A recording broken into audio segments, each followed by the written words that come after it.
Welcome back to our channel, where we explore the most intense and unexpected stories about relationships, family, and personal growth. Today, we have a tale that will leave you on the edge of your seat. Imagine waiting for long years for your girlfriend to return from studying abroad, only to have your world turned upside down in the most shocking way possible. This is the story of trust, betrayal, and the quest for truth. Join me as we dive into this gripping story titled, "I Caught My Girlfriend Cheating with Her Friend's Husband, and Then She Dumped Me." The chill of December didn't stand a chance against the warmth buzzing through me as I waited at the airport on December 15th, 2023. For years felt like a lifetime, but today, she was coming home. My girlfriend, the one who jetted off to study abroad, leaving a gaping hole in my daily life, was finally returning, even if just for the holidays. I couldn't help but bounce on my heels, a goofy grin plastered on my face, ignoring the curious glances from other bystanders. When she finally emerged, slightly tipsy from the flight's indulgences, our eyes locked, and it was like we were the only two people in the world. The drive home was surreal. She was here, in my car, her laughter filling the space between us, cutting through the years of distance. She queued up a playlist of our songs, and somewhere between the airport and our apartment, in a moment charged with reunion's raw energy, we reconnected in a way we hadn't in years. It was spontaneous, a bit reckless, but it felt like reclaiming a part of us lost in time. Walking into our apartment, I caught her glancing at her phone more often than I remembered. There was a slight shift, a sort of secrecy in the way she'd angle the screen away from me. But hey, after years of long distance, trust was our foundation. I shrugged it off, attributing it to her needing to catch up on messages from friends or perhaps jet-lagged, making her crave some personal space. The next day, we ventured out for brunch at our favorite spot, the one where we had our first date. Felt normal, comfortable, and right. We talked, laughed, and shared glances that said, "I've missed this." The physical connection was undeniable, a reminder of the chemistry that had first drawn us together. It felt like we were picking up right where we left off. No distance or time could dampen what we had. Yet, as days passed, her phone became a constant companion during our moments together. Movie nights ended with her on one end of the couch, me on the other, and her attention firmly locked on her screen. I noticed, sure, but never brought it up. Why stir trouble when everything else felt so right? December 22nd rolled around too quickly, and she was packing up to spend Christmas with her family abroad. She promised we'd stay in touch, FaceTime every day, and share in the holiday spirit, despite the miles. It sounded perfect, but the reality was different. Getting her on a call became a Herculean task. Each attempt met with excuses about family outings or bad Wi-Fi. Concern crept in, whispering doubts I was quick to silence. We did manage to connect on Christmas Day, though, and for a while it was like nothing had changed. We laughed, reminisced, and made plans for the future. Plans filled with hope and shared dreams. But as the call ended, and I was left in the silence of my apartment, the joy of the moment faded, leaving me with an unease I couldn't quite shake off. Was I just being paranoid? Or was the distance between us more than just physical now? The trust that had once been unshakable now seemed to have developed hairline cracks, invisible but ever-present. As I lay in bed that night, staring at the ceiling, I couldn't help but wonder if the distance had changed us more than I'd realized. Or if, maybe, I was just afraid of what the future held for us. The air was frosty when she returned on December 27th, but the chill inside wasn't from the weather. It was her, distant, like she'd brought back a piece of the foreign winter in her heart. She was glued to her phone, her fingers swiping with purpose, her eyes rarely meeting mine. Even as I tried to close the gap between us on the couch, she'd subtly shift away, her phone always in hand. It was like she was physically there, but miles away in spirit. Then came December 30th, a day that started like any other, but ended with my world turned upside down. "We need to talk," she said, the weight of those words hanging heavy between us. She talked about feeling neglected, about mistrust that seemed to come out of nowhere. I was blindsided, scrambling to find words, to understand where all this was coming from. "I just think it's best if we end things," she concluded, her voice steady, her decision seemingly final. Desperation kicked in. "We can work through this," I pleaded, my mind racing to offer solutions, changes, anything. "I can be better, more attentive, whatever you need." But her resolve was a fortress. My words, mere whispers against its walls. She had made up her mind, leaving me grappling with a reality I wasn't ready to accept. However, A sliver of hope emerged when we decided to give it another go on our city break planned for January 2nd. It was like a ceasefire, a brief respite from the turmoil. Those days were a mix of the familiar and the tentative, moments of intimacy intertwining with bursts of laughter. It felt like navigating a minefield blindfolded, exhilarating yet terrifying, not knowing if the next step would bring us closer or set everything ablaze again. By January 6th, as I drove her to the airport, the goodbye was filled with promises of effort and making it work. Yet, the unease lingered, a silent passenger on the ride back home. Her words said one thing, but the hesitation in her voice, the fleeting looks, told a different story. It was like watching a replay of our happiest moments. Only this time, the colors were muted, the sounds a little off. The drive home was a blur, my thoughts a jumbled mess. The silence of the apartment was a stark contrast to the chaos in my mind. I replayed our conversations, searching for signs, for reasons why things felt so off. Was it me? Was it her? Was it the distance that had wedged itself between us, not just physically but emotionally? In that solitude, the realization hit hard. We were two people holding on to the ghost of what we used to be, scared to let go, yet hurting from holding on too tight. The promise to make it work was like a band-aid on a wound that needed stitches, temporary relief doomed to give way. I sank into the couch, her absence more palpable than ever. The room was filled with memories, with echoes of laughter and whispers of love, now overshadowed by the weight of unsaid words and unresolved feelings. The journey ahead was uncertain, a path shrouded in fog, with the only guarantee being that it wouldn't be easy. But as the night crept in, one thing was clear. This was a chapter of our lives closing, with the next page still unwritten, and the pen heavy in my hands. It was January 9th when my world got flipped, yet again. "I think I've settled for less," she said, her words slicing through the air like a cold breeze. "I need space," she added, as if the miles and oceans between us during her studies weren't space enough. There I was, tossed into the limbo of hopeful waiting, clinging to the thin thread of maybe, just maybe, things could turn around. Days turned into nights filled with restlessness. My mind, a relentless detective, couldn't shake off the gnawing suspicion. So, I turned to technology for answers. Find My iPhone became my ally. And there it was, her location pinging from the same friend's house over and over. Space. More like specific coordinates to where our relationship's trust was being questioned. I confronted her, my voice laced with a mix of hope and dread. "So, this friend's place. You're there a lot, huh?" Her response was quick, too rehearsed. "Yeah, just hanging out, you know? It's nothing." But the seed of doubt was planted, watered by her evasion and nurtured by her half-hearted reassurances. The pressure built in a volcano on the brink. I needed clarity, a solid ground to stand on. "We can't keep doing this dance," I told her. "You need to decide what you want." It was a plea, a last-ditch effort to salvage the love I thought we had. But her resolve was ironclad, her words final. "I just need to be alone," she said. And with that, she cut me off from Find My iPhone, severing the last thread of our digital connection. Then, out of the blue, she shared her Uber location with me.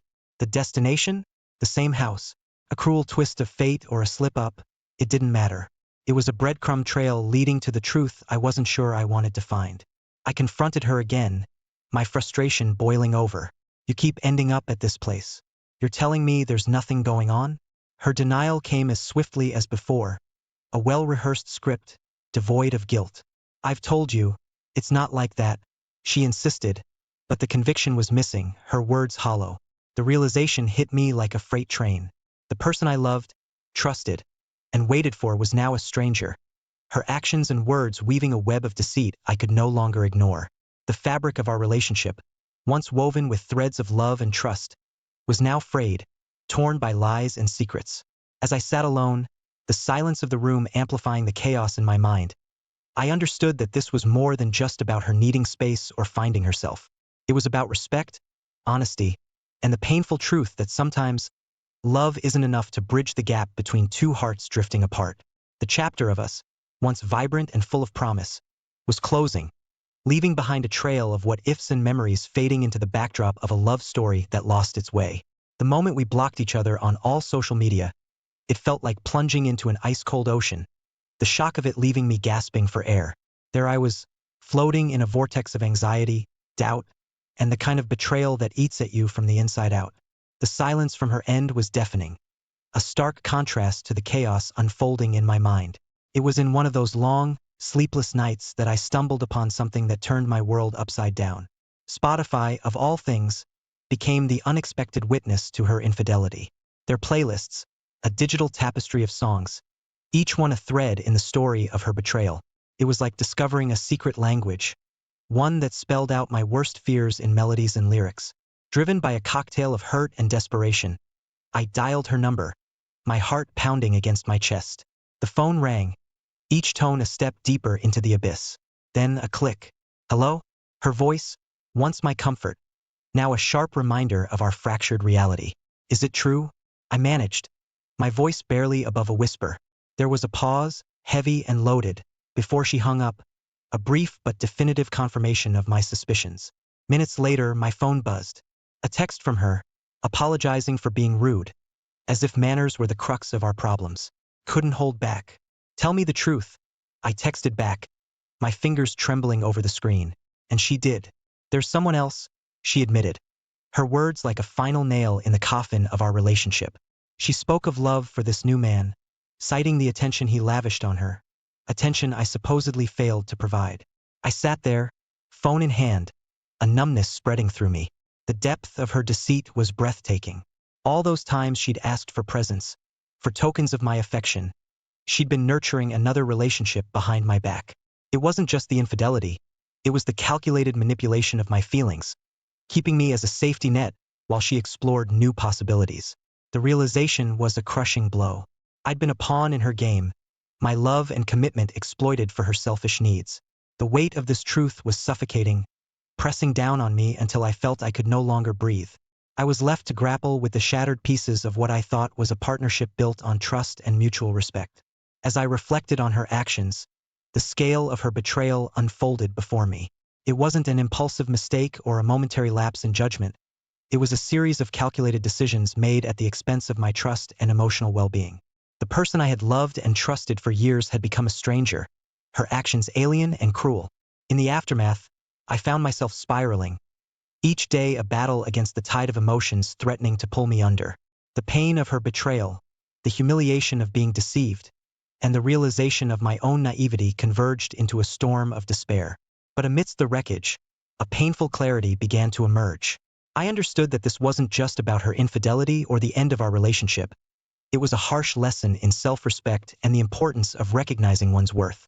The road to recovery would be long and fraught with challenges, but it was a journey I had to undertake, not for her, but for myself. As I faced the daunting task of rebuilding my life, I knew that the scars of her deceit would always be a part of me. Yet, in that moment of profound loss, I also found a glimmer of hope. Hope that, with time, I could learn to trust again, to love again, and most importantly, to forgive not for her sake but for my own. Just when you think you've got it all figured out, life throws you a curveball that knocks you off your feet. That was me, the guy who thought he had the perfect relationship, until the day I stumbled upon the undeniable proof of her betrayal. It was like a gut punch, the kind that leaves you gasping for air, questioning every moment, every memory. The discovery was just the beginning, the catalyst for a descent I hadn't seen coming. I found myself caught in a whirlwind of emotions, swinging wildly between wanting to fix what we had and burning everything to the ground in search of revenge. It was a toxic mix, one that began to eat away at the fabric of my daily life. Work became an afterthought, a place I showed up to but wasn't really present. Deadlines slipped by unnoticed, and projects that once ignited my passion felt like burdens. I was unraveling thread by thread, and the worst part? I didn't even care. My family and friends, they noticed. How could they not? I was a shell of the man I used to be, hollowed out by anger and pain. They reached out, hands extended with words of comfort and offers of escape. But I pushed them away, too consumed by my own sense of betrayal to accept their help. I've got this, I'd say, a lie I told myself more than anyone else. As the days turned into weeks, I became a detective in my own twisted drama, piecing together the timeline of her infidelity. Social media, once a place of shared photos and happy memories, became my hunting ground. Every like, every comment a potential clue. Mutual friends, once sources of joy, were now interrogated, their words sifted for hints of deceit. My obsession knew no bounds. I confronted him, the other man, in a showdown that was more about my shattered ego than seeking any real answers. Words were exchanged, tempers flared, and for a moment, I teetered on the edge of violence, driven by a desire to reclaim some semblance of control. But this path, this need for vengeance, it led me down dark alleys I never intended to explore. Legal warnings soon followed, a stark reminder that my quest for justice was veering into dangerous territory. Privacy violations, they said, harassment claims, words that felt like handcuffs, restraining my every move. In a desperate bid for vindication, I turned to social media, airing our dirty laundry for the world to see. It was a mistake, a miscalculation driven by pain. Instead of rallying allies, I found myself more isolated, caught in the crossfire of divided loyalties. Friends I'd known for years chose sides, leaving me adrift in a sea of judgment and whispered conversations. Work, my once secure haven, became a battleground. My performance, hampered by sleepless nights and days spent in the grip of obsession, plummeted. Warnings turned into stern conversations, and eventually, the demotion came. It was a blow, not just to my career but to my identity, a confirmation of the failure I felt etched into every aspect of my life. I was lost, adrift in a storm of my own making, unable to see the shore. The man I once was, confident, driven, happy, seemed like a stranger, a distant memory overshadowed by the wreckage of the present. The pursuit of truth, of some semblance of justice, had cost me more than I ever imagined, leaving me to wonder if any of it was worth the price. In the thick of a storm you've whipped up yourself, there's a desperate kind of clarity that comes with knowing you've got nothing left to lose. That was me, gearing up for one last stand, a final showdown that I hoped would bring me some semblance of closure. I was gunning for remorse, maybe a sliver of guilt, or at the very least, an explanation that made sense of the chaos she'd left in her wake. We met in the very cafe where our story began, the irony of the setting not lost on me. There she was, the same, yet unrecognizably different, her indifference a stark contrast to the turmoil churning inside me. As I laid bare my pain, seeking some acknowledgement of the wreckage, her responses were cold, calculated. The finality in her voice, the way she spoke of her new life without a hint of regret, it was a clear message. I was a chapter firmly closed. The aftermath was brutal. My attempts at reaching out, at salvaging what dignity I had left, were met with legal threats, her words slicing through any hope of reconciliation. It was a wake-up call, a bitter realization that the battleground I was on was one where I stood utterly alone. Then came the wedding of a mutual friend, an event that should have been a celebration but instead felt like walking into the lion's den. There they were, the perfect couple, while whispers of my downfall circulated like fine wine. My presence was a reminder of a scandal, my every move watched, analyzed, and judged. It was in that moment, surrounded by faces I once considered friends, that I truly understood the depth of my isolation. In the months that followed, I tried to move on, to find solace in new beginnings. But each attempt was a glaring reminder of the past, my unresolved feelings acting as a barrier I couldn't breach. The shadow of public outbursts and whispered accusations followed me, a stigma I couldn't shake. The final nail in the coffin was a letter from her, an impersonal epitaph to what we once had. Her words were sharp, a clinical dissection of our relationship, each sentence reinforcing her decision as one made in pursuit of her happiness. It was a cold, calculated goodbye, one that left no room for doubt or hope. I was left reeling, a ship adrift in a sea of my own making. The realization that I had lost not just the woman I loved, but everything that defined me was crushing. My dignity, my friends, even my sense of purpose, all casualties of a war I'd waged on myself. Professionally, I was a ghost. My once promising career a casualty of my inability to separate personal turmoil from my work. The day I lost my job was just another chapter in the tragic saga I'd authored, a tangible reminder of how far I'd fallen. Sitting amidst the ruins of what my life had become, I couldn't help but reflect on the journey that had led me here. It was a stark landscape, one where every choice, every action had contributed to my undoing. The pursuit of closure, of understanding, had cost me everything, leaving me to navigate the wreckage of a life I scarcely recognize. In the aftermath of heartbreak and betrayal, I found myself adrift in a sea of confusion and sorrow. The life I knew, the love I cherished, was gone, leaving behind a void that seemed impossible to fill. It was during these darkest hours that I stumbled upon an online forum, a haven for souls shattered by deceit. Reading through the stories of others, I felt a kinship in our shared pain, a flicker of hope in the solidarity of our experiences. Compelled by this newfound community, I took the brave step of seeking therapy. Sitting in that small, dimly lit room, I poured out my heart to a stranger. It was a daunting task, unraveling the layers of trust, betrayal, and the raw wounds of my public breakdown.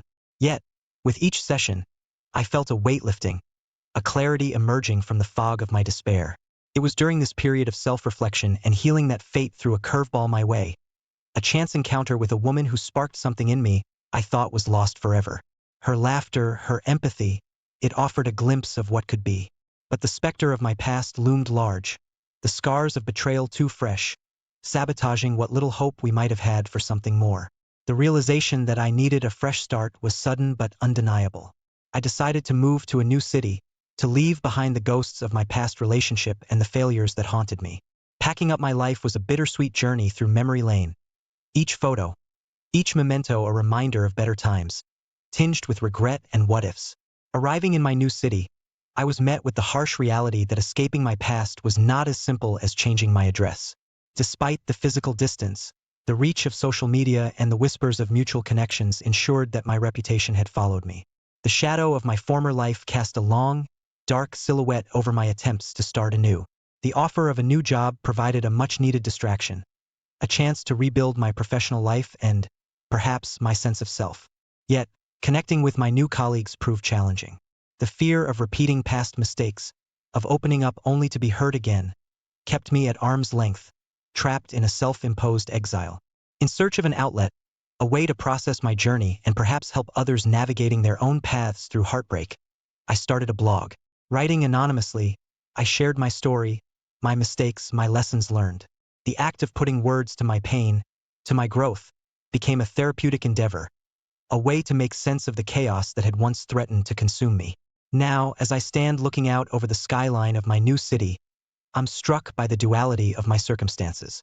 Yes, I've managed to put physical distance between myself and the reminders of my past, but the emotional scars remain, a testament to the cost of love and betrayal. It's a sobering realization, one that comes with its own form of peace. For in acknowledging the scars, in accepting the pain and the lessons it has taught me, I find myself ready to face whatever comes next, armed with a deeper understanding of myself and a cautious hope for the future. The journey has been long, fraught with setbacks and moments of despair, but also marked by growth and unexpected moments of grace. As the sun sets on this chapter of my life, I'm reminded that while the past may shape us, it does not define us. The true measure of our strength lies in our ability to rise from the ashes of our darkest days, to forge ahead with resilience, and to open our hearts once more, despite knowing the risks. This is the true cost of love and betrayal, but also the undeniable value of hope and redemption. Thank you for watching. If this story resonated with you, please give this video a thumbs up and share your thoughts in the comments below. Don't forget to subscribe and hit the notification bell so you never miss an update on our latest stories. Until next time, welcome back to the channel. Everyone, I'm thrilled to have you here for another captivating tale that will tug at your heartstrings and keep you on the edge of your seat. Today's story is one of love, betrayal, and the quest for self-discovery. It's titled, I Tested My Girlfriend to See If She Loved Me for My Money, and It Backfired Horribly. Al looked at Tori, who deftly took the roll with the stick and put it in her mouth. She acted as if she had been going to restaurants since childhood, although she lived in a small apartment and worked as an accountant. Tori looked great. It seems that she has rich parents who constantly pamper their daughter, and she doesn't get out of the spa. The girl licked her lips and smiled at him. Al met Tori at the gym. He came to run on the treadmill, and Tori was engaged in walking. A conversation began between them. She turned out to be a very interesting and quick-witted girl, so the young man's head quickly went around. Al was fascinated by her sincerity and spontaneity. But then, relatives and friends began to give advice to the guy. Al's mother said that he chose a girl for himself from the category of those who only need money from a man. His mother reproachfully expressed. His father supported her with a displeased expression on his face. Al tried to think differently. He was fine with Tori. He didn't believe that she was a windy girl or a liar. But those around him stubbornly imposed a completely different opinion on him. Therefore, condemnation settled in his soul like a heavy stone, no matter how much he wanted to get rid of them. But Al increasingly began to notice the fact that he began to treat Tori differently than before. He constantly tried to find a catch in her behavior. He wanted to understand if she was really interested in him, or if she only needed his money. And one day he decided to talk to Andrew, his good old buddy, about Tori and his parents' relationship with her. Andrew said, "Tori is a 100% hunter for wealth. Don't you yourself understand this? Do you think she earns money as an accountant for all this beauty?" Al swallowed hard. Do all girls look beautiful only thanks to beauty salons? If a girl is well-groomed, then she is necessarily a hunter for wealth? He had many thoughts in his head, and each thought gave birth to a new doubt inside. Andrew spoke with a sly smile. "And you check her out. Give her some expensive jewelry. If she agrees and accepts the gift, then she is definitely the same hunter." Al decided to try. Before that, he gave Tori only flowers and invited her on a date. And now he decided to buy her a gold chain with an emerald pendant, which would perfectly match the color of her eyes. When he presented the gift, Tori didn't refuse. She calmly accepted the chain and said that she had not been given such expensive gifts before, and she was very pleased. Al didn't understand anything at all. How should he perceive her behavior now? She's actually a hunter for wealth, or an honest adult who doesn't want to waste her time needlessly rejecting gifts and bickering, just because pretty much everyone does it out of sheer shyness. He had even more questions, and Al didn't know how to find out exactly what Tori wanted. The man was embarrassed to directly invite her to draw up a marriage contract. He believed that he should share everything with his wife at least in half. If not, give her everything because she would support him and keep the house comfortable, because she would bear him children in the future, because she simply exists and that she chose him although there are a lot of men around. His father sat at a family dinner noticing his son's condition. Al didn't quite understand him. What? His father advised. Pretend to be bankrupt. The simple. Tell her you've lost everything and live for a few days in a rented apartment. Take public transport and see if your beauty girl stays with you or runs away from you. Al liked his father's proposal. The thought was actually correct. This way, he would be able to make sure that Tori loves him. Otherwise, he didn't want to think about another scenario, but at least he would not make the most serious mistake in his life if the girl disappeared. He would not marry the girl who needed only his finances. And now, as they sat in the Japanese restaurant, Al looked at Tori and prepared to tell her the lies he'd come up with overnight. But his tongue didn't want to turn. Al started. "Tori, something happened to me." And he paused, noticing her worried look. "This is probably the last time we have dinner at a restaurant." Tori was surprised. "Why? You say that like you want to leave me." Al said with difficulty. "No, they blocked all my accounts. Here's what's left of my cash. My apartment was also sealed, and my business is on the verge of bankruptcy. A bunch of checks from the tax and other nonsense. I'm not sure that I can afford all this, even if I return to work as a simple financer." Tori forced a smile and lowered her head. At that moment, something inside Al broke off. It seemed to him that he said goodbye to the woman whom he considered the best in the world. Tori didn't say anything else. And when Al saw her off, she just kissed him sparingly on the cheek and left. It's been 3 days, and Tori hasn't called him or even texted him. Al wanted to dial her number, but didn't dare. She made a decision and chose not him, so she didn't really love him. The man played this thought over and over in his head. However, 6 months of a happy relationship couldn't just disappear from his thoughts. They left an indelible mark. Al wanted to talk to the girl and sort out the situation. He even considered telling her that he lied about his financial situation. But then, Tori would have returned to him solely because of the money. Such a relationship would clearly have lost its passion and sincerity. Al began to frequent the cafe that he and Tori often went to when they were walking along the promenade together. He bought himself a coffee, sat down at a table and looked out the window. In his mind, he returned to the moments when they wandered along the shore holding hands. He remembered her smile, jokes, stories about work, and his soul became very heavy. Tori strongly sunk into the soul of a man, and she didn't want to leave from there. The rings of bells on the cafe door brought the man back to reality. Al glanced towards the entrance and froze. Tori entered the cafe. She smiled with some sadness, as if she didn't expect to see him and was not glad to meet him. But she sat down at Al's table anyway and greeted him. The man remarked, "Hi, Tori." He had no idea what they could talk about. Only a week and a half had passed, and his soul went to his heels as soon as he saw her. And in that second, he was ready to confess everything and ask her to come back because he missed her. He went crazy without her. The girl started first. How are you doing? I see that everything is fine with your business. I recently saw your interview on TV. Al opened his mouth, but closed it because the waiter came, and he could at least gather his thoughts a little to properly express what was on his soul. Torai ordered ice cream and coffee with cream, and the waiter left. Al looked at the girl. It was hard for him to even breathe, being next to her and realizing that she couldn't belong to him, and that all her love was feigned. And now she approached him, most likely because she saw his interview on TV. Torai, I have to tell you something. Al hesitated to reveal his lies, although he wanted to tell her that she had failed the test. She whispered, "Speak," Al said and lowered his head. There was no bankruptcy. He had no idea where this conversation would lead, but he had to open his soul and tell her that she broke his heart and maybe he would feel better. You decided to test me. I knew about it from the very beginning, even when you started talking to me then. Why do you think I decided to disappear from your life? Al's eyes went wide. He felt restless in his soul, as if he had been circled around his finger or were trying to do it now. Then why didn't you say it right away? Torai pursed her lips, turned to look out the window and said, "Did I have to tell you something?" Almost from the very beginning, I felt distrust on your part. When we first met, I felt so warm and good with you.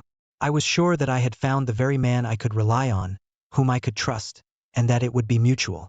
But it didn't last long. After meeting your parents, I felt pressured. It hasn't let go of me for a second since that day. You started acting like you were eyeing me, like you wanted to catch me right-handed, like some kind of thief. And after meeting your friends, you began to find fault with me for all sorts of trifles. Al, do you think I didn't see the face you gave me that pendant with? Torai touched her fingers to the chain that hung around her neck, and then she unfastened the clasp. She took off the chain with the pendant and placed it in front of the man. You were waiting for me to start reacting like those naive girls who are waiting for such a gift. But when they receive it, they begin to pretend that it's so unexpected. You and I are both adults. Why did you have to arrange this test for me? Why didn't you trust me? Why do you doubt me? Didn't you feel my sincerity and love? Al had nothing to say. His temples throbbed and all the words were scattered in different directions. There was a void in his head. That's why Tori looked at him with such sadness then. She knew everything. She felt. And she didn't want to talk because she was in pain. The waiter brought Tori's order. She drank coffee and started eating ice cream, and Al didn't know what to say to her. He just sat, looked at the chain she took off her neck, and was silent, realizing that he himself had broken his love. If you gave me a second chance, I would fix everything. That's the only thing Al could say. Why would you need a second chance? Torai took the money out of her purse and put it on the table. She rose to her feet and looked at the man. You are too dependent on someone else's opinion, and I need a reliable person who will love me and trust me, even if everyone around is against me. Unfortunately, people don't change at the snap of their fingers, and I don't believe that this will not happen again. Sorry, I have to run. I was glad to meet you, but that's all, and please don't try to find me, and better. Torai thought for a moment, sighed heavily, and added, don't try to bring me back, but reconsider your behavior and attitude to life. You can't be led by someone else's opinion all your life. Torai is gone. It was hard for her to be around Al, but she understood that his test and distrust would not allow them to be truly happy. She couldn't stay near him, and he just sat, looked after her, and couldn't move because he actually screwed everything up and let go of the person who could replace the whole world for him. If you enjoyed this story, please show your support by hitting the like button. Your engagement means the world to me and helps keep the stories coming. And don't forget to subscribe to the channel so you never miss out on future tales filled with unexpected twists and turns. Subscribing not only keeps you in the loop but also supports me in my quest to bring you more captivating stories. So, take a moment to like and subscribe. Thank you again for your support, and stay tuned for more incredible journeys. Until next time, keep believing in the power of stories to Welcome back to the channel, everyone. I'm thrilled to have you here for another captivating tale that will tug at your heartstrings and keep you on the edge of your seat. Today's story is one of love, betrayal, and the quest for self-discovery. It's titled, I Went to the Movies and Found a Toddler Watching a Horror Film. What happened next was unbelievable. Hey guys, how's it going? Hope you're doing well. My name is Crown, and today I'm going to read you some very interesting stories that I hope that you're going to love. And now, without further ado, let's go. I went to the movies last night to watch Halloween Ends on opening night. I had just gotten off work and was still in my suit, but I said screw it because I was too lazy to go home and change into more casual clothes and then drive to the movies. I sat down in my seat with my snacks and during the previews, I saw a toddler come into the theater that didn't look old enough for kindergarten yet, accompanied by a kid who looked to be in middle school, and then their mother comes into the theater right behind them, and I saw the mother was holding her third kid, an actual baby who couldn't have been older than 1 year at best. They sit down in the row seats directly below me. The way a theater is built has each row of seats consisting of luxury recliners with walls facing them separating them from the next row down. I couldn't actually see this mother and her kids unless I got out of my seat, stood up to look down on the row at them, or unless they were just entering the theater to sit down. At that point my brain is just screaming, "Are you serious right now? Like, are you really serious with this? You're gonna bring a baby and a toddler into a horror movie? Not just any horror movie, mind you, but the horror movie of one of the most terrifying slasher icons, Michael Myers." To say I was already very annoyed that this mother's decision-making was an understatement, because she's not only going to cause her baby and toddler to get seriously scared by bringing them here, but I guess that she also wouldn't be doing anything to calm them down if one or the other started crying or being too loud during the movie. Lo and behold, I was right. Multiple times throughout the first half of the movie, the baby started briefly crying or letting out a single loud bitch cry. It was loud enough that you could obviously hear it interrupt the sounds and dialogue of the movie. I was already mad at the woman for her garbage decision, making an entitled behavior by bringing in children that shouldn't have been there and were all but guaranteed to interrupt the movie for everyone else. But her not doing anything to quiet them down was the final straw. And just to clarify for everyone who may ask, this mother did not get up even once to take her baby outside a theater to calm it down. This baby was consistently loud and disruptive the whole time the family was there. I got out of the seat and walked out of the theater to a couple of employees outside of that particular theater and explained the situation. They said they would contact their manager to come into the theater and get the woman and her kids to leave. I go back into the theater, and before long, 15 or 20 minutes have passed with no sight of the manager or employees in the theater. During that time period, the baby is still loudly whining and crying here and there, once again stopping me from really enjoying the movie. At that point, the movie hadn't reached its bloody gory climax. But I was going to wait around until then or afterwards for this to get addressed and risk the chance of that baby and slash or toddler to get scared out of their minds and ruin it for me and everyone else.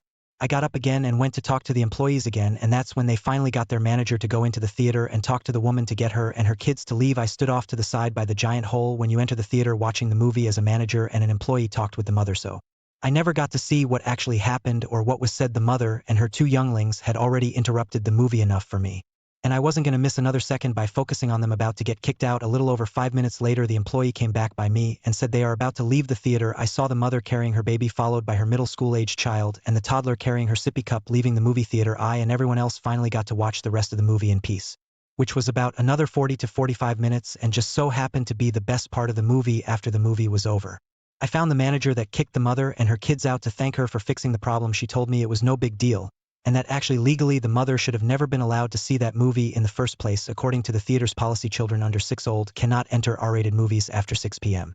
So the mother shouldn't have been allowed to buy tickets in the first place, considering she had a toddler and a baby was her. However, the employee that sold her the tickets was being trained and didn't know about that policy yet, so he mistakenly sold her the tickets. The manager told me that because of that, the mother was entitled to a refund of her movie tickets, which I understood it didn't matter in the end, though, as a toddler and the baby didn't see the goriest and scariest parts of the movie, nor did the best part of the movie get ruined for me and everyone else in that theater. So to start, I love my dogs. I have 2 dogs that I frequently take out for walks even during the pandemic.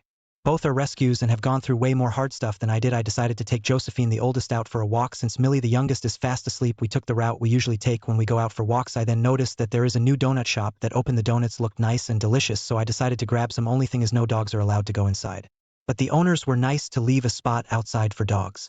It had a bowl full of water as well, so I put Josephine outside. I was inside for like 5 minutes or something since there were like 3 people already there. I was just browsing through Reddit then I heard my dog scream. Then I saw this lady smacking my dog with her umbrella at full force numerous times.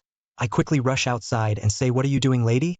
I then took away Josephine, but she still tried to smack her. She even hit me in the leg a couple times.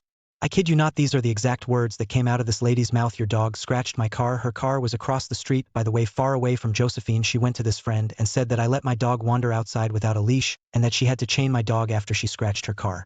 I don't know if you've been following the story, but I chained my dog way before this lady started hitting her. I was legitimately confused. I immediately called the cops, and the cops arrived while she was still ranting, and then I had to pay for her car with my insurance. I'm 15, by the way, and I don't know anything about this insurance thing, so the cops intervened and tried to calm the situation down. The lady then decided to play the victim and said that my dog viciously attacked her. My dog did attack her since she was getting hit with an umbrella by a person. She didn't know the cops pulled her to the side and let her tell her side of the story. I think I heard stuff like my dog scratched her car and attacked her, and that she bravely chained my dog. Cops did the same to me, then pulled me to the side, and I got to tell my side of the story. They then asked the shop owner if they could see the cameras outside the shop while I was tending my dog, check in for any wounds. I saw the cops handcuff the lady after they were done watching the footage and forcefully shoved her in the car because she was resisting arrest. She then threatened to sue me for harassment while screaming profanities 3 days later. No one sued me yet, my dog and I are fine. But she was whimpering all throughout the situation. Sadly, she got traumatized. She's still recovering and we're now doing well. A little update: I was going to sue her for animal abuse and later found out that she was already in jail for insurance fraud and assault. I don't know about the insurance fraud part, but she apparently tried to push her coworker out of a window, at least that's what I heard, which isn't assault but attempted murder anyway. I didn't continue with the charges because she's serving 5 years in prison now. I would try to sue her and try to extend her sentence, but I don't want to go through a whole process just to make someone's life a lot more miserable. People have lost that last bit of sanity during these troubling times. Okay, so I smoke cigars, mostly cheap factory rejects. But an occasional good one too. I do not smoke in my house or around other people, as I know a very select group of people enjoy that particular aroma. Another point to note here is I drive my youngest to and from school, seeing as the weather in my neck of the woods is bipolar at best. So sitting yesterday afternoon, I parked way outside the school zone in a line to pick up kids, probably a block away in a residential neighborhood. I drive a big truck with a loud exhaust system. The players are me, Karen, and the school principal. I'm in a line of vehicles, engine off, listening to a good book on Audible, smoking the last bit of a good cigar. For those who don't know, a cigar can be sit down and refreshed if need be. Also, I never smoke on school grounds and always have it out before my kid gets in a truck. It's my truck and no one else drives it, so I don't mind the smell of tobacco, and I have a bottle of Febreze that I use every couple of days anyway. About 5 minutes later, I see a woman gets out of her car and begin to approach me. I watched her walk up past the 2 vehicles behind me and heading my way. She's got a typical Karen look: hair, clothes, way too much makeup, and the like. She comes up right on my window and just stands there looking at me. I rolled my window down all the way and asked her if she needed anything, and the dialogue was as follows: "What do you think you're doing? Excuse me? You're smoking the pot." Yes. She called it the pot on school grounds. You should be ashamed of yourself. What are you talking about?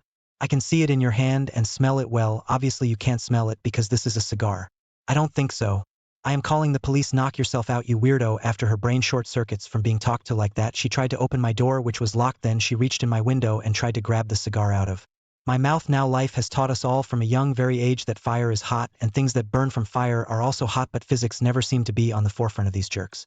So she immediately burned her hand on the cigar and jumped back, screaming that I did that on purpose. I started laughing because it was funny. She then tried the door again and I obliged by opening it as hard as I could, which knocked her back onto her back, which made me laugh even more. You jerk, I'm going to report you for assault. I'm going to get you and your kid kicked out of here. Yeah, whatever, Karen, go back to your car before you have a heart attack. She walked back to her car, all the while yelling obscenities. I made sure to keep an eye on her in my rear view until we got closer to the school. Now the school principal is always outside directing traffic between the parents and school buses. He and I know each other because being in a northern state, but being fans of the U of Miami is not something you see a lot up here, so we've talked about football and other stuff about the school. So he knows me a little, and my truck is unique in size, color, and exhaust. As I'm waiting to pull up to the place where you pick up your kid, I see Karen park, get out, and head directly towards the principal. She made sure to walk by me and give me dirty looks like I guess that was supposed to intimidate me or something. Spoiler alert, it didn't. She gave the principal an earful, couldn't quite hear what she said, but made sure to be as dramatic as possible, probably telling him I'm a drug addict and a monster and all that. Principal is doing his best to direct traffic and put up with her nonsense. And I assumed said something to placate her because she walked away all smug and again made sure to walk by me so I could see her big grin. I smiled back and waved at her sassily. I pulled up and my kick got in, and as I figured he would, the principal came over to me. Did you really put a blunt of pot out on her hand and slam your door into her head? He asked me. That's so stupid. I don't even know where to start. First, she reached into my vehicle and tried to get the cigar out of my mouth, and she burned her own hand like the dummy she is. Second, she tried to open my door not once but twice, so I applied to her the second time. Third, if I opened the door as hard as I could into her head, she'd be knocked out on the road if she got bruised along with her ego. That's just tough crap, I guess. The principal sighs voluptuously and says, that's about what I thought happened. Just do me a favor and don't retaliate. Okay. I don't need another headache. No worries from me, man, just here to pick up the kid. Go Canes. My kid put up the U symbol as we drove away, and that's it. I'll be picking up the kid later today again, so hopefully there is no repeat to that nonsense. Karen will be so thrilled to know that I didn't get the outcome she thought I would. After telling the principal at least she got what she deserves and had her hands burned and her butt falling to the floor. I mean, that's what happens when you don't mind your own business. When my father moved from Ohio to Sacramento in the 1950s, he initially had 6 roommates, 2 per room. So they could keep things as affordable as possible. In the fall, the residents would rake their leaves into large piles in the gutter/side of the street. The city would send out vacuum trucks and collect the leaves on specific prearranged days, while some kids thought it was great fun to drive their car through the big piles of leaves and scatter them everywhere. My father and his roommates would then have to scramble to take everything back into a pile, or the city would not vacuum up the unorganized leaves. After about 3 weeks of this, one of his roommates, who worked graveyard shift as a mechanic at The municipal bus yard was tired of screwing around with the leaves after a long night of work without telling the other roommates when he left for work. He dropped an engine plug off his truck and covered it in a big pile of leaves at around 2 a.m.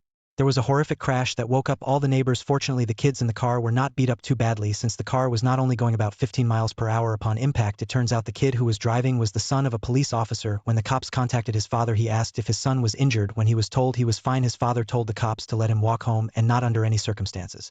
Were they to give any of the kids a ride home? That must have been a long cold walk. In the morning, when the roommate returned from his shift, he came into the house and said something like, "You never know why you're going to catch when you go fishing." I interpreted this story as a warning that screwing with people might be funny the first few times. More than 2 times the same joke is no longer funny. For context, I'm a 17-year-old male working for my local McDonald's in a Midwestern USA, and this happened last night. We have a regular, the Karen in the story, who always come through our drive-thru and orders 2 large iced teas and a large Colombian coffee. In case you aren't familiar, some McDonald's stores sell a Colombian brew coffee, which has a much stronger flavor, way more of a kick to it, just as bitter as a Karen's soul. How fitting. Whenever there is an order for 3 or more drinks, we assume that they will want a drink tray because it makes things work better and quicker for us. However, Karen does not want a drink tray. In fact, you think she's allergic to them. If you try to give her one, she snaps at you and tries to boss you around. My coworker, who I will call Jemima, didn't know about her aversion to drink trays because she normally works different shifts and had never dealt with her before. She handed her drinks out on a tray and Karen took the drink tray and threw it at her, pressed it right back into the window. Jemima was shaking naturally and told the manager what happened last night. Karen came through the drive-thru again. And this time Jemima was at the first window where you pay for your food. She got a manager, and not just any manager, our general manager, who is the highest person on the ladder in our store. The next level is original manager, who takes care of the 8 stores owned by our franchise. He happened to be right there and he knew what happened. He sold Karen her coffees, but only after making it clear that she was not allowed to come back after what she did. If she comes back, not only will we ban her from all 8 stores, all the McDonald's stores in our area are owned by the same family, so she will almost certainly have to drive at least 40 minutes or something to get to a McDonald's she's allowed to go to. But we will also call the cops on her for trespassing. She got to my window and said, "I don't want a drink tray," and I just said, "I know that," as sassily as my thoroughly not sassy personality would allow. Update: she came back today. The official policy about what to do about her hadn't gotten around to all of the managers yet. But one of the managers there tonight sent the GM a message letting him know she came by, hopefully by the next time she comes back. Everybody knows about it and we can call the authorities on a Karen. Thank you for watching and see you next time. If you enjoyed this story, please show your support by hitting the like button. Your engagement means the world to me and helps keep the stories coming. And don't forget to subscribe to the channel so you never miss out on future tales filled with unexpected twists and turns.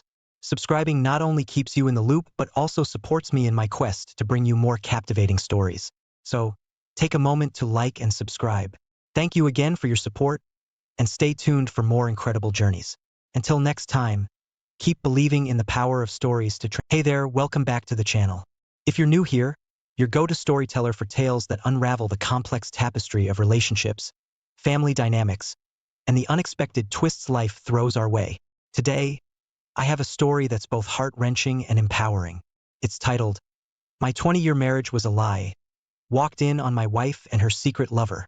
This is a tale of love, betrayal, and ultimately, the resilience of the human spirit. Buckle up, because this one is going to take you on an emotional roller coaster. Been married to Sarah for 20 years. College sweethearts, the whole 9 yards. Built a good life together. Nice house, great kid. Thought we had it all. Well, guess what? Turns out happily ever after can take a sharp turn at. Never saw that coming. Lame. Booked a surprise flight back early from a business trip. Thought I'd surprise Sarah with takeout and a movie night. Key in the door. Expecting the usual flickering TV. Smell of her jasmine candles. Hit with silence instead. Empty house. Weird. Stomach started churning. Checked the bedrooms.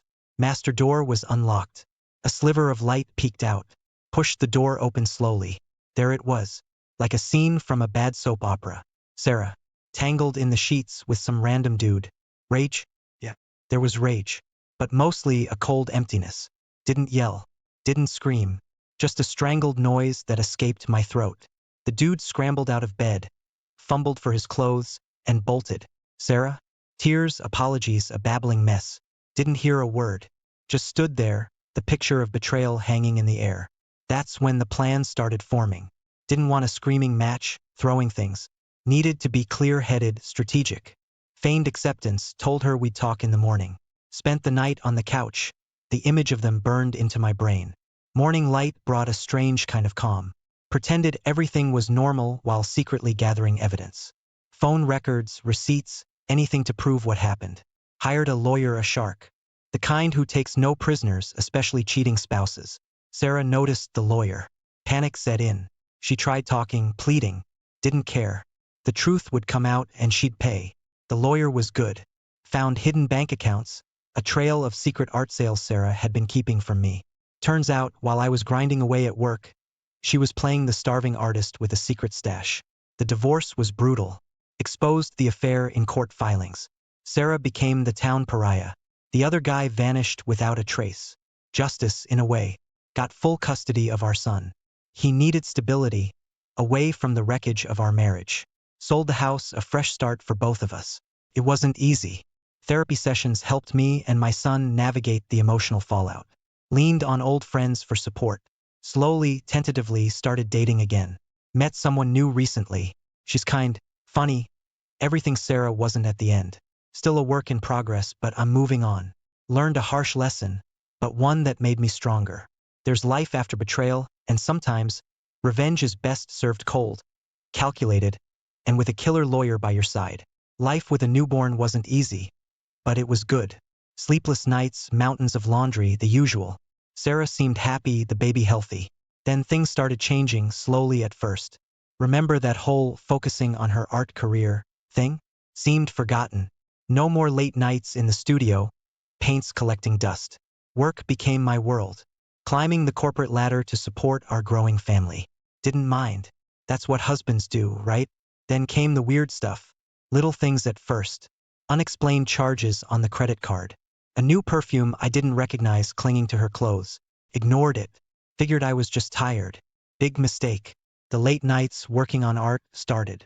Calls taken with hushed voices out of earshot. Missed dinners. Excuses that never quite fit. I tried talking to her, asking what was wrong. Just brushed me off, said I was overreacting. One night, I came home to an empty house. No Sarah. No baby, just a cold, gnawing feeling in my gut. Called her phone, went straight to voicemail. That's when the suspicion really hit. Where was she? With who? The next morning, Sarah waltzed in like nothing was wrong. Tried to play it cool, but the guilt was etched on her face. Confronted her, demanded the truth. Stuttered excuses, tears, the whole drama queen routine. Didn't buy it. Something bigger was going on. That's when I knew this wasn't just a rough patch. This was betrayal, and I wasn't going to let her get away with it. Didn't yell. Didn't scream. Just a quiet determination settled in my gut. Sarah would regret the day she messed with our family. The game was on. Those late-night art meetings were starting to grate on me. Came home one night, expecting the usual takeout containers littering the counter. Sarah hunched over a canvas with paint-splattered overalls. Nope, empty house. Silence so thick you could cut it with a knife. Checked her studio untouched. No paints, no brushes, just a layer of dust. Unease coiled in my gut. Where was she? Called her phone again. Voicemail for the third night in a row. Texted. Where are you? One word reply. Busy. Busy with what? That was the question gnawing at my sanity. The next morning, Sarah breezed in, all smiles and apologies. Claimed she'd been at a committee meeting that ran late. Committee meeting? For her art club that didn't exist anymore? My patience was wearing thin. Committee meeting, huh? My voice was flat, emotionless. Sarah's smile faltered. Yeah, for the upcoming gallery show. Liar. There was no gallery show. I knew it and she knew I knew it. Didn't press her then, but the seed of doubt had been planted. Started noticing other things. Those little unexplained charges on the credit card? More frequent now, and for things Sarah would never buy: fancy restaurants, jewelry stores. The phone calls. Always on mute. Always hushed whispers when I walked into the room. The lingering scent of a cologne I didn't recognize. These weren't random occurrences. This was a pattern, and the picture it painted wasn't pretty. One evening, Sarah left her phone unattended. Stupid mistake. A notification popped up, a text from an unknown number. My heart hammered in my chest. Curiosity, or maybe a morbid sense of dread, took over. Clicked on the message. It was short, just a few words, but enough to shatter my world. Can't wait to see you tonight, beautiful. My blood ran cold. This wasn't a late art meeting or a committee dinner. This was something far worse. The truth was staring me in the face, and I knew then my life was about to change forever. The lingering scent of that cologne was driving me crazy. It wasn't just on her clothes anymore. It seemed to cling to her like a second skin. Asked her about it. Said it was a new art supply. She was trying. Yeah, right. Art supplies don't smell like expensive cologne shops. Then came the weekend getaway. Need some inspiration for a new piece, she said, booking a cabin in the woods for herself. Didn't like it, but what could I say? Maybe some time alone would clear her head. The empty house felt strange, a hollow echo of the life we once had. Missed Sarah, missed our son, but mostly missed the feeling of normalcy. The conference dragged on, presentations and meetings blurring together. Just wanted to get back home, get some answers. Booked an earlier flight, a surprise for Sarah. Figured a home-cooked meal and a movie night might mend things. Landed. Grabbed takeout, keys in hand, picturing a cozy evening. Nope. Reality check time. Walked in the door, expecting the usual flickering TV, smell of her jasmine candles. Hit with silence instead. Empty house. Same feeling of dread as before. Where was she? With who? This time I wasn't gonna let it slide. Checked the bedroom, then the bathroom. Nothing. But then, a glimmer of hope. Her phone was on the kitchen counter. Screen lit up. Stupid mistake number 2. Picked it up, heart pounding. The same text message notification from before. Clicked on it, bracing myself. This time it wasn't just a few words. It was a full-blown conversation. A lovey-dovey exchange that made my stomach churn. Didn't need to read the whole thing. Enough was enough. The pieces of the puzzle finally clicked into place. The late nights, the perfume, the weekend getaway. It was all there, black and white. A digital betrayal staring me in the face. Anger surged through me, hot and potent. But then a cold logic settled in. Panic wouldn't help. Needed a plan. Needed revenge. Served cold and calculated. Sarah had shattered our life, and I wouldn't let her get away with it. The game was on, and this time I was playing to win. Didn't even slam the phone down. Just stared at the screen, the sickening confirmation burning into my brain. Betrayal. Raw and unfiltered. My wife in our bed with another man. The life I thought we had shattered in a million pieces. First came the rage. Blind, primal fury that choked the air out of my lungs. Wanted to scream, to tear things apart. But then, something unexpected happened. The rage receded, replaced by a cold, steely calm. Dangerous calm. Sarah walked in then, all smiles and, "How was your trip?" Didn't flinch. Just played along, the evidence burning a hole in my pocket. Needed to keep her off guard. By time for my plan. "Good," I said, voice flat. "Early flight, figured I'd surprise you." Her smile faltered for a second. Just a flicker of unease I didn't miss. The next few days were a blur. We slept in separate rooms. A tense silence hanging heavy in the air. Sarah kept trying to talk, to explain. Ignored her. Didn't need her lies, not anymore. Focused on gathering proof. Downloaded phone records. Checked credit card statements. Hired a lawyer, a shark my friend recommended. The kind who takes no prisoners, especially cheating spouses. Costly but worth every penny. The lawyer was good. Found hidden bank accounts, a trail of secret art sales Sarah had been keeping from me. Turns out, while I was grinding away at work, supporting our family, she was playing the starving artist with a secret stash. Livid doesn't even begin to describe it. The confrontation was anticlimactic. The lawyer laid out the evidence, cold and hard. Sarah crumbled, tears streaming down her face. Didn't feel a shred of pity, just a deep-seated disgust. The divorce was brutal. Exposed the affair in court filings. Let the town know what she'd done. She became the town pariah, the scorned wife. Karma, I guess. The other guy vanished without a trace, probably for the best. Got full custody of our son. He needed stability, away from the wreckage of our marriage. Sold the house, a fresh start for both of us. It wasn't easy, but I survived. Therapy sessions helped me and my son navigate the emotional fallout. Leaned on old friends for support. Slowly, tentatively started dating again. Met someone new recently. She's kind, funny. Everything. Sarah wasn't at the end. Still a work in progress, but I'm moving on. Learned a harsh lesson, but one that made me stronger. There's life after betrayal, and sometimes, revenge is best served cold, calculated, and with a killer lawyer by your side.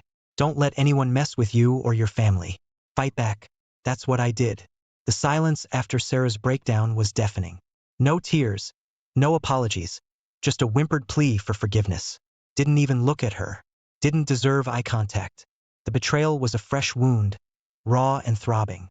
But something else bubbled beneath the hurt, a cold, steely resolve. She might have shattered my trust, but she wouldn't break me. No way. Didn't want a screaming match, throwing things. Needed a clear head, a plan. Feigned acceptance. Mumbled something about needing sleep. Crawled into bed on the couch. The image of them burned into my brain. Sleep wouldn't come. Mind racing, piecing things together. The perfume, the late nights, working on art, the distance I'd tried to ignore. It all fit now. A sickening puzzle clicking into place. Next morning, woke up with a newfound purpose. This wasn't about yelling or crying. This was about getting out, getting even, and protecting my son. She'd played me for a fool, but not anymore. First order of business evidence. Started small, discreetly. Downloaded phone records. Checked credit card statements. Anything that could prove her infidelity. Built a case brick by brick. Then came the lawyer. Called a friend. Got a recommendation. Someone tough, I said. Someone who takes no prisoners. He laughed and gave me a number. Met with the lawyer the next day. Sharp guy, expensive as heck, but his eyes held a steely glint that matched my mood. Laid out the situation, the evidence I'd gathered. He listened, took notes, a small smile playing on his lips. We can make her life a living hell, he said, his voice calm but firm. Exactly what I wanted to hear. Didn't care about revenge for revenge's sake. But she needed to pay. For the betrayal, the lies, the disrespect. The following weeks were a blur. Lawyer meetings, digging up dirt, strategizing. Sarah noticed the change, the steely glint in my eyes. Tried talking, pleading again. Ignored her. This wasn't about her anymore. The day the divorce papers hit her was priceless. Shock, then anger, then a desperate scramble. Too late. The evidence was there, cold and hard. The lawyer had unearthed hidden bank accounts. A secret stash of money Sarah had squirreled away from her. Starving artist. Act. Livid doesn't even begin to describe it.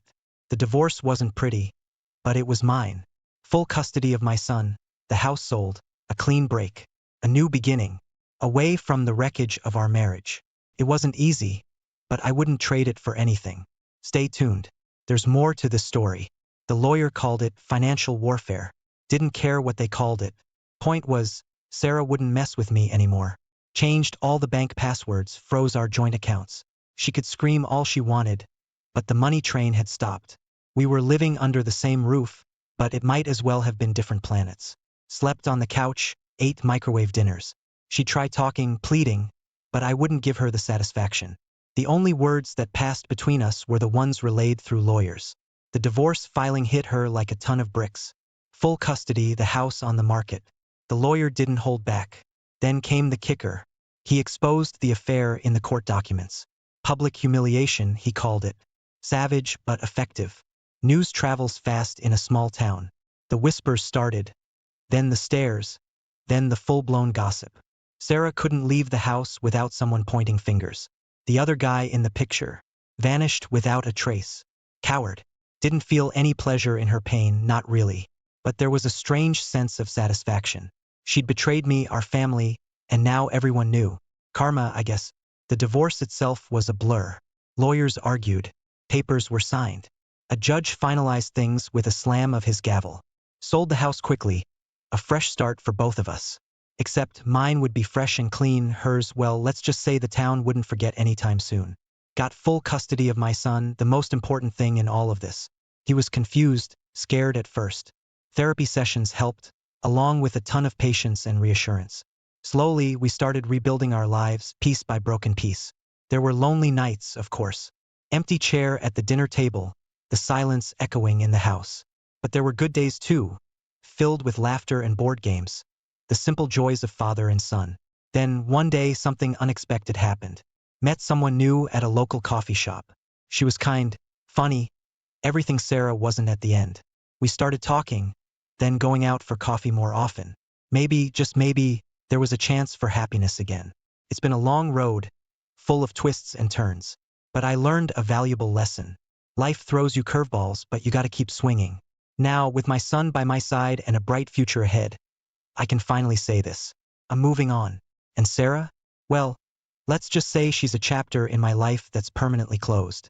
The lawyer called with an update, a smirk in his voice. Found a little surprise, he said. Turns out, Sarah's starving artist act was a bigger lie than I thought. He'd uncovered a trail of secret art sales, hidden bank accounts, years' worth of hidden income. Blood pressure spiked, but the lawyer just chuckled. This changes everything, he said. He was right. With this new evidence, the divorce settlement took a sharp turn. Significantly sharper assets ended up on my side of the table. Sarah? Well, let's just say she walked away empty-handed. Besides the clothes on her back.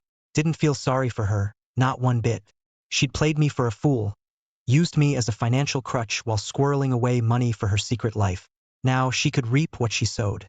The custody battle was the toughest part. Sarah put on a show, the devoted mother act. But the lawyer saw through it, and so did the judge.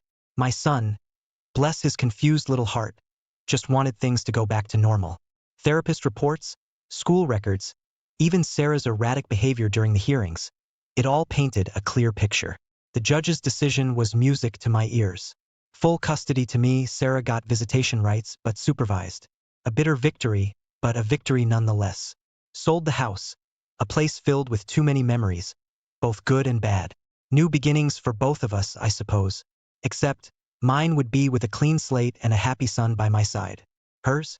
Well, the town wouldn't forget her little escapade anytime soon. Single fatherhood wasn't easy, but it was rewarding. School plays, soccer games, scraped knees, all the little moments that mattered. My son was healing slowly but surely.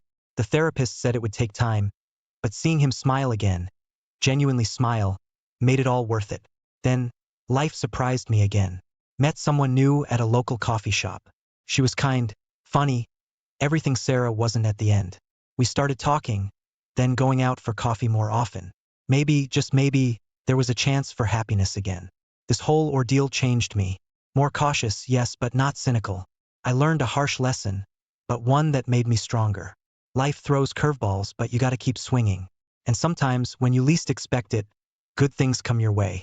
So, here's to new beginnings, to second chances, and to finally moving on. The road ahead is clear, and for the first time in a long time, I feel optimistic.